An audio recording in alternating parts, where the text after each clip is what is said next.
Our first house call today is in West Chester, Pennsylvania. Now for Jim and Janine Breslin, living in this 18th century farmhouse is a delight, but it does have its share of problems. Water, for instance.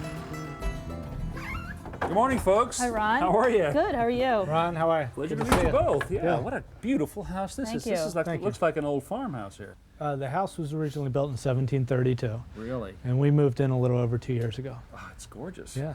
I understand you've got a drainage problem. Yes. Now, why don't you show me what's going on? Sure. Well, when we bought the house did not have any gutters. Jim quickly pointed out that the water just pours from the roof, creating, among other things, a rotted porch.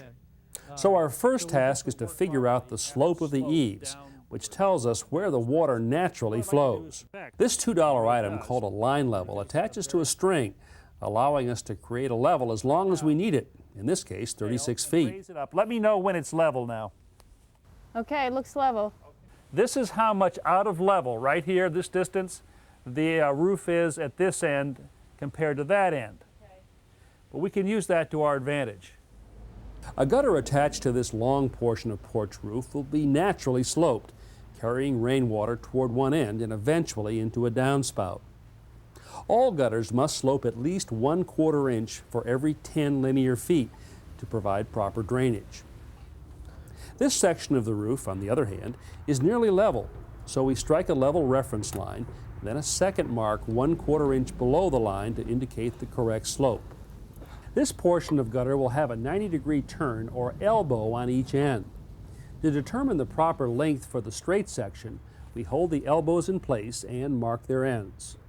From this mark, we subtract 1/4 inch to allow room for the seams that we'll install later. Okay, Jim, put it on the 1/4 inch mark there. All right, and 67. Rain gutters are made of aluminum, copper, plastic, even wood. But aluminum seems to be the most popular variety, probably because it's inexpensive and easy to install. If you go out to buy them, you'll usually find them in 10-foot sections like this.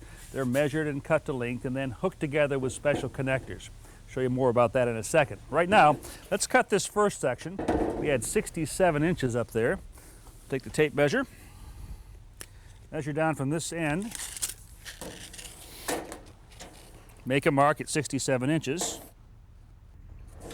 Then use a combination square to carry that line all the way around the gutter. Now we're ready to cut. Heavy-duty tin snips are the best tool to use for this job. And there is a technique. Start at the top and cut down the face of the gutter first. Then make the second cut down the back. Finally, crease the gutter and make the third and final cut across the bottom. Careful now, these are razor-sharp edges. We'll use hanging brackets to attach the gutter to the edge of the eaves. The manufacturer suggests placing brackets about 6 inches from each end and then every 18 to 24 inches. We then snap the brackets into place and head up to the roof. To mount the gutters, we'll drive a screw through each bracket and into the faceboard on the eaves. To the last section of gutter, we'll connect a downspout. While Janine holds the gutter in place, I mark the location of the downspout hole. This sleeve will connect the downspout to the gutter. Now to install it, we have to cut a square hole in the bottom of the gutter. Those are the lines that we just drew for position. We can actually use this sleeve as a template. We'll just lay it on top and trace the outline with a pencil. In order to cut out the downspout opening, we'll first make a punch mark at each corner. Then Janine will drill starter holes and cut the opening using a jigsaw. When she's finished, I file the edges smooth. Now we want to put some sealant on. Next, we apply a silicone sealant to the lip of this downspout connector a nice healthy bead right and place it into the cutout. And we'll drop that right down in there. Press it into place. Janine secures the downspout connector with short sheet metal screws. Since this will be the last gutter section in the run, we'll need to install an end cap. The cap is slipped into place, then the edges are crimped to hold it securely. With the downspout sleeve in place, we'll hang the gutter. With the gutter attached to the baseboard, Okay, what have you Janine and got, I Janine? measure the length for our downspout. 75. Okay, good. Now the two ends on a piece of downspout may look the same, but actually they're not. One end is tapered, like this one, so that it will slip into the end of the next section.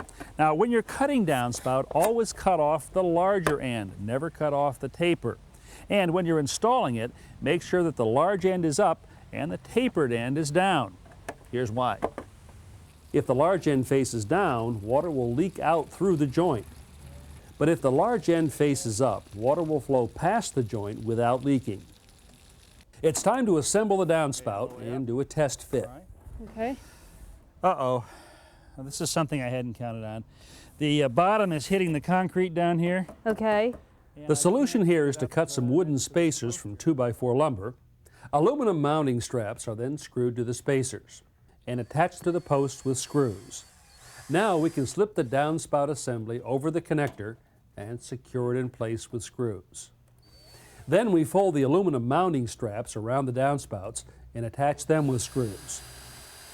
Our last step is to connect the straight sections of gutter to each other and the corner angles using this 2-inch strip of aluminum called a seamer. It overlaps the joints and fills in the 1/4-inch gap we left earlier. The joints are made watertight by applying a heavy bead of sealant on the inside.